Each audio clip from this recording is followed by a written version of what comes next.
Morning, everyone. Innovation Fika, Donnie here, 9 a.m. Wednesday morning, as always, on Wednesday mornings. Innovation Fika with Donnie. I see that Instagram is kind of a not, but we'll leave it up. I'll stay in the middle. I'll stay in the middle. So we'll have Instagram audience going as well. I'm live here with myself today, Innovation Fika with Donnie.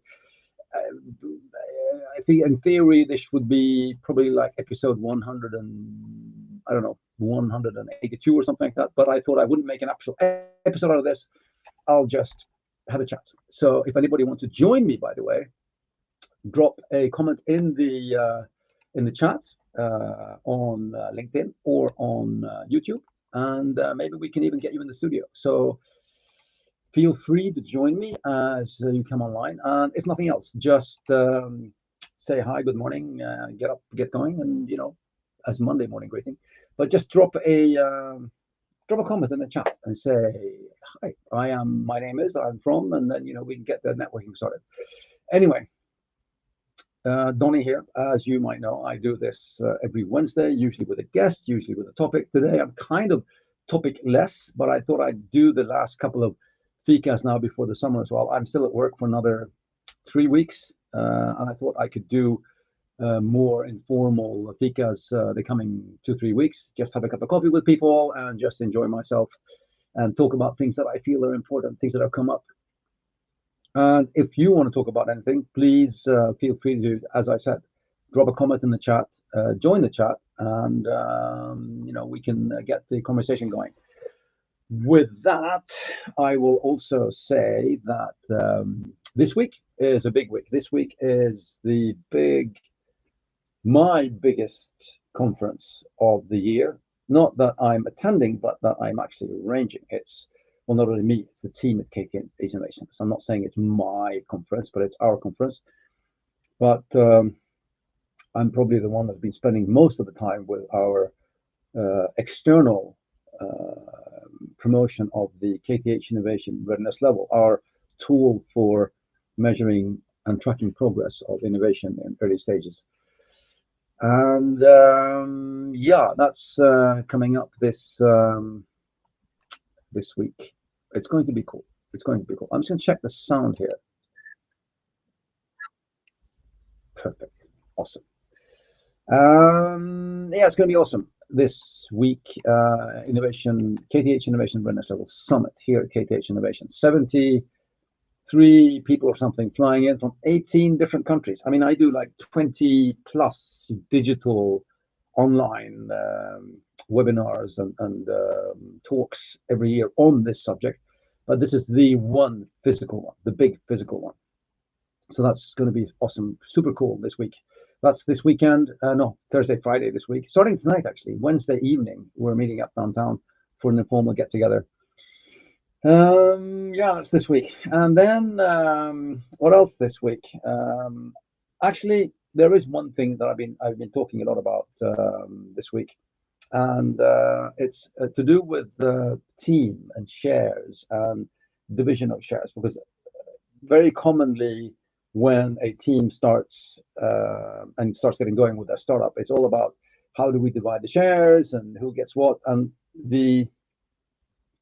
which of course I'd say is a sign of a positive sign, is that very many people start by saying, well, we divide it equally, all of us, and then they give everybody equal shares from the beginning, and then that's it, which of course is a very generous, humane way of seeing it, as opposed to like a founder saying, I want 99% and everybody else can divide the last percent up between them, which isn't a very nice way to go. However, I think one thing that I think is very important is that you don't start by dividing up the shares, because I've had this conversation with a couple of startups this week. Don't start by dividing up the shares the first thing you do. Start by talking about what you are going to do together, what you are intending to create, what is my contribution to this, and not now, but also the coming 3 to 5 years. Because don't forget, it takes 3 to 5 years to build something, right?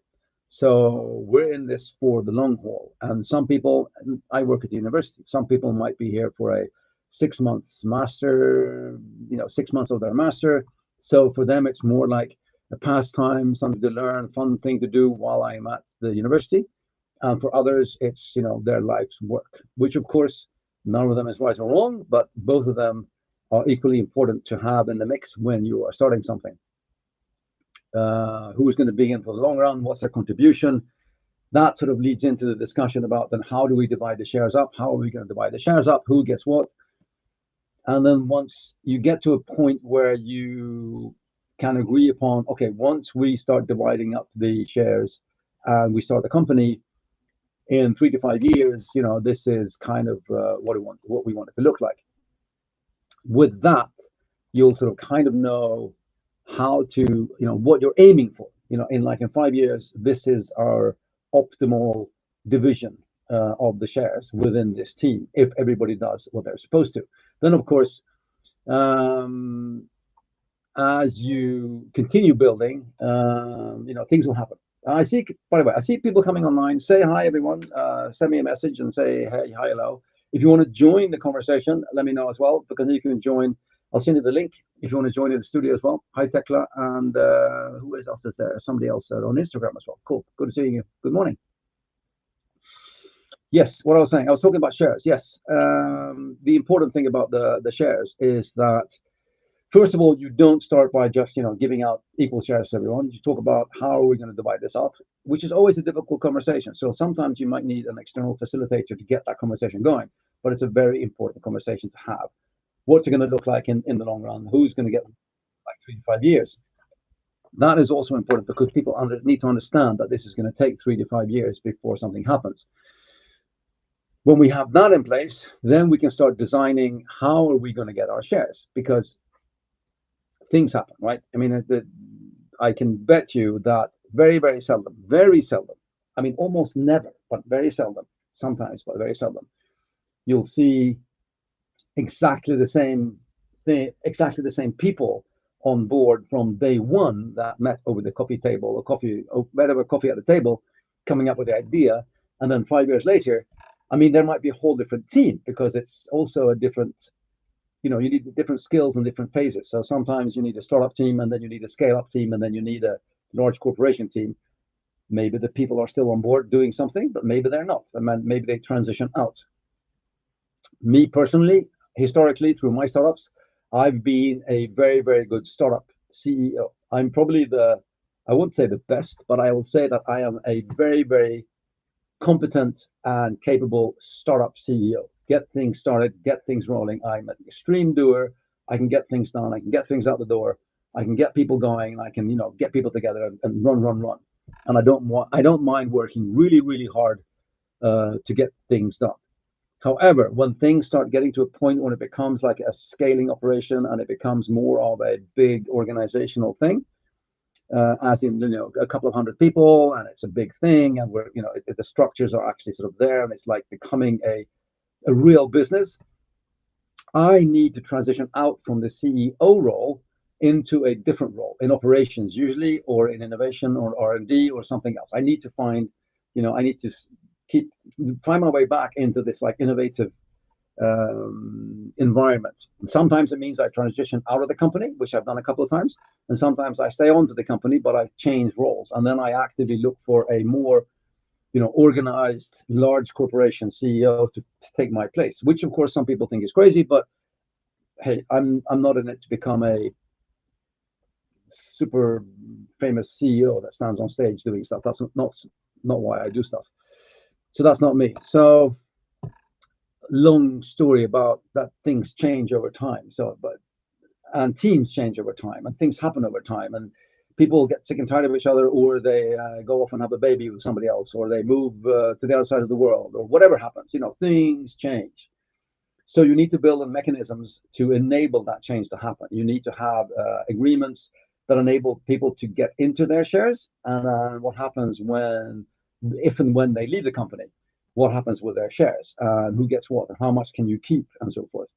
I think that's really, really important to talk about in the beginning, and be clear on because another thing that you have to take into consideration, if you're building a startup, which kind of implies that you're building a growth organization, a startup scale up, you might be raising money, you might be, when you start speaking to investors, one thing that investors are allergic to, they get anaphylactic shock if they see a messy cap table. And a cap table is, the actual, like an Excel sheet with all of the ownership and who owns what. If they see a super messy cap table with like 10 different owners and everybody has like 5, 7, 8, 9, 10%, it's like, who are all of these people? And like only 4 people are still here.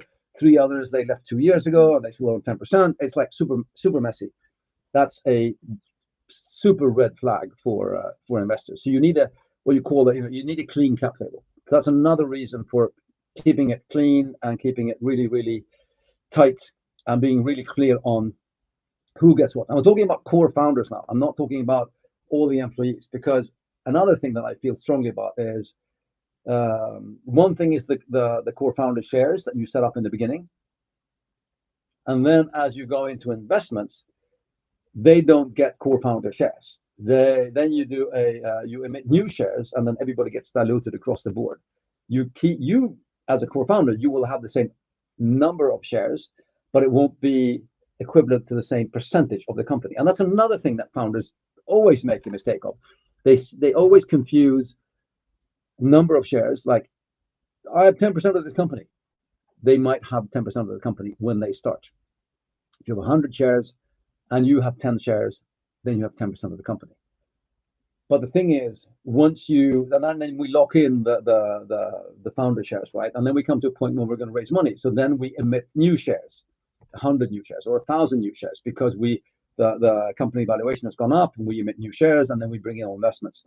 You will still have 10 shares, but those 10 shares will be part of a bigger pool of shares. There'll be maybe a pool of 2 or 3 or 400 or 1,000, 10,000 shares, which means that your 10 shares will be worth less in percent of the company. So you'll be diluted over time. And that's another thing when it comes to teams understanding how the mechanism works. I'm kind of going off on a tangent here, but it's all sort of ties together.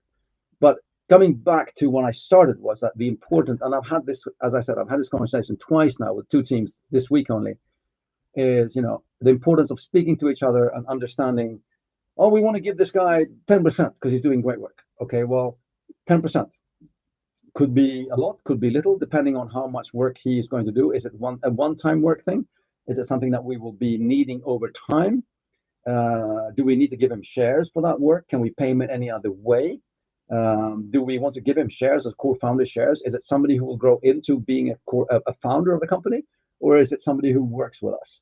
Because that then comes into the sort of later part when we have basic core founder shares to start with, and then we can emit shares to investors. But we can also work with stock options, which means a later stage when all employees, which I feel is really, really important, that everybody in the company gets a opportunity to buy into the company as they perform, do a good job, and as the company succeeds. I want sort of everybody to feel that it's their company. So then you emit shares, and then you offer your employees stock options, so everybody can get the possibility of becoming not core founders, but owners of the company, which is important as well, I think.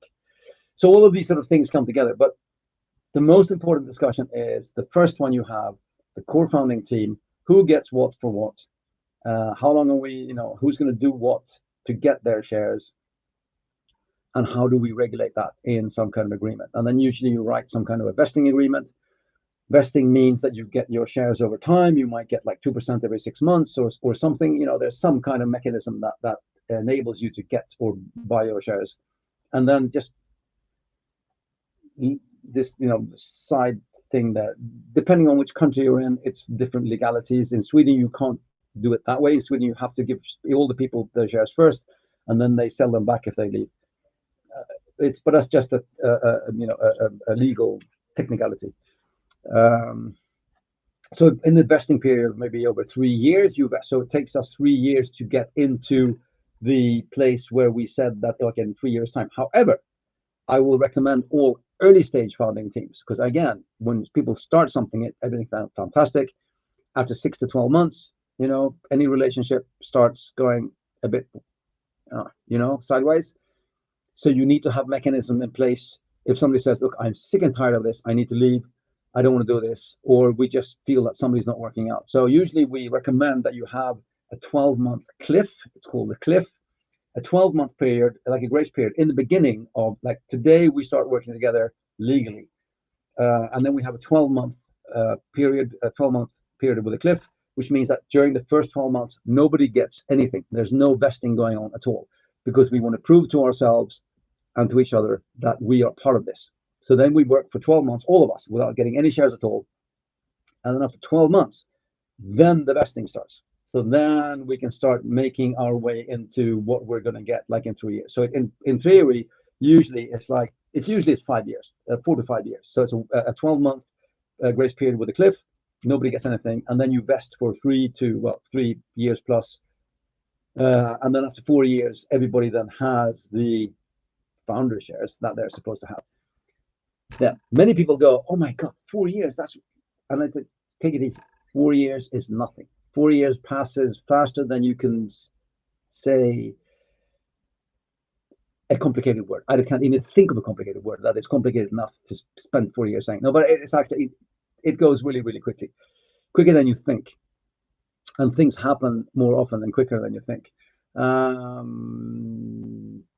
Really good seeing lots of people coming over. Let's see, hey, Butariga and Nora Sakal. That's cool. Good seeing you, Nora. Long time no see. Are you still in San Francisco, I wonder? Or are you in New York? Are you in Sweden? Really good seeing everyone joining on Instagram as well. Really cool. We're live on Instagram and on, let's see, Johan Vedenius here, actually with a question here.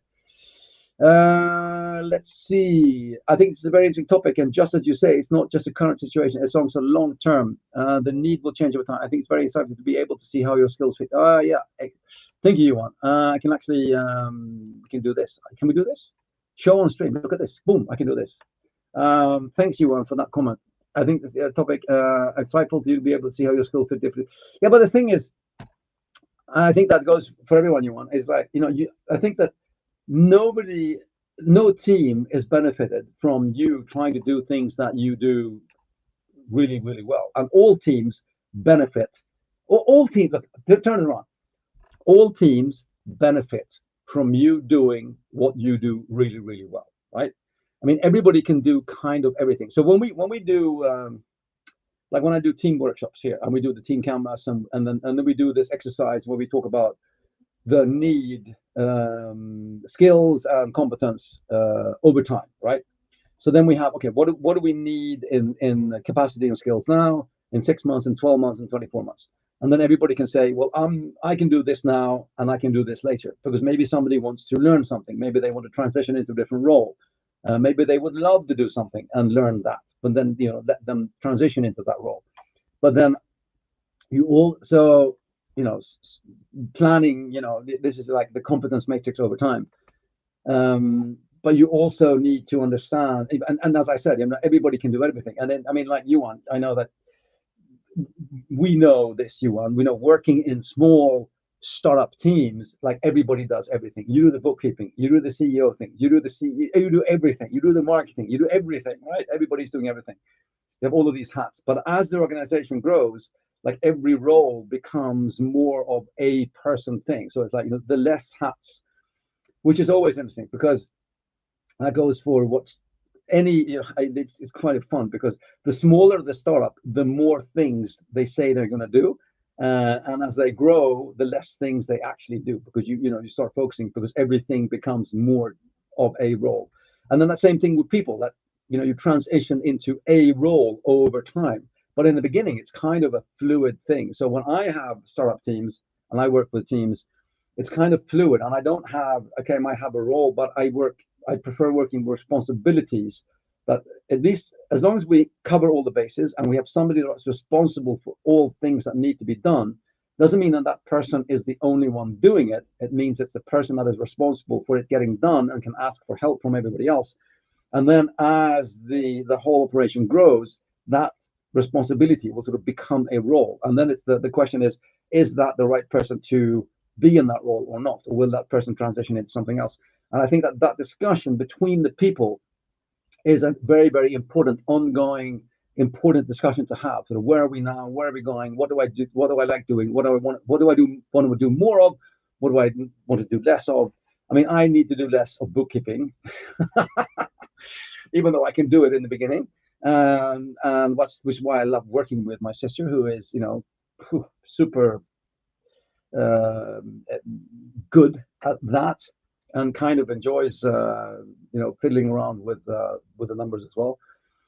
So that's, so we complement each other really, really well when we work together. Even though, and the same thing there, but she is also a really good. I mean, she's a really good startup CEO. I mean, and the front end person and the pitching and the raising the money part as well, which she does very well as well. But in a bigger organization, people sort of then transition into different roles. All of this sort of comes together into this conversation that we need to start early on in a team, where we start talking about who are we now, who do we need later, and how do we see ourselves in this organization over time. And then over time, we're talking 3 to 5 years. Are we still here? What are we doing then? That then will, come back to the discussion about how do we see the shares being divided in 5 years' time, and how do we build mechanisms to divide those shares. Yeah.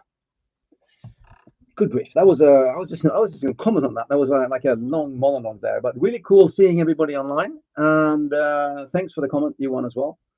As I said, I'll be doing at least 2 more of these fikas before I go on some holiday. I probably go on holiday on like July 15th or 16th or something like that. But happy to do more, at least 2 more of these.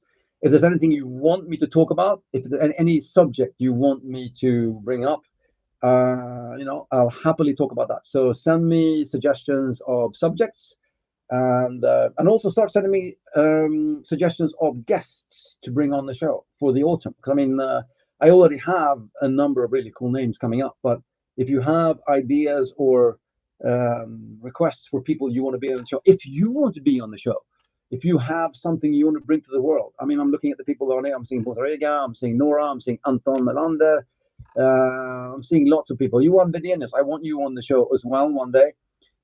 So if you have anything to bring to the world, if you have a message or something you want to talk about or something you want to showcase, let me know, and we'll plan a Innovation Fika with you as well, and have you on the show with me this autumn. This will be cool. And so yeah, we should be let's see, I've done 182 episodes now, I think. So I should actually pass 200 episodes this autumn. So let's see who is episode 200. Thing was, this is a funny, just a funny story. I actually, a couple of last minutes here. When I was in Silicon Valley back in 2000, oh Christ, it's almost 10 years ago. 2016. I started a podcast because I felt that I was meeting so many cool people. I didn't want to meet them, only me. I wanted other people to meet them as well. So I started a podcast interviewing people. And one guy I interviewed back in 2016, I still have that podcast. He had just left a company called Tesla, where he had worked with a guy called Elon Musk. And we were talking, and I asked him sort of, yeah, but what's the next big thing? And this guy's name was Peter Carlson. And he said, I think batteries are going to be a big thing. And of course, then Peter Carlson went on to start Northvolt in Sweden, which very unfortunately didn't make it. Scaling too fast and taking too many shortcuts, and also don't forget that it wasn't sort of only their fault. It was also the world market. I mean, the bottom dropped out of the battery market completely. So you can't only blame them for everything that went wrong. There's loads of people. If we're going to point fingers, we can do a whole episode on that. But when I spoke to him again, like last year, he said, "I'll do episode 150," which of course never turned out. But maybe he'll do. Maybe he is mature to come back and do episode 200. I don't know. I'll send him a message and see what he says. Anyway, let me know who you want to see on the show. Let me know what subjects you wanted me to talk about the coming 2 weeks. Happily talk about that. Today we talked about founder shares and discussion about the founder positions and roles. With that, my dear friends, I will say have a fantastic Wednesday and the rest of the week. It's kind of gray now, but we have sunshine coming tomorrow. And yeah, have a great day, and I will see you next week. And thank you and goodbye.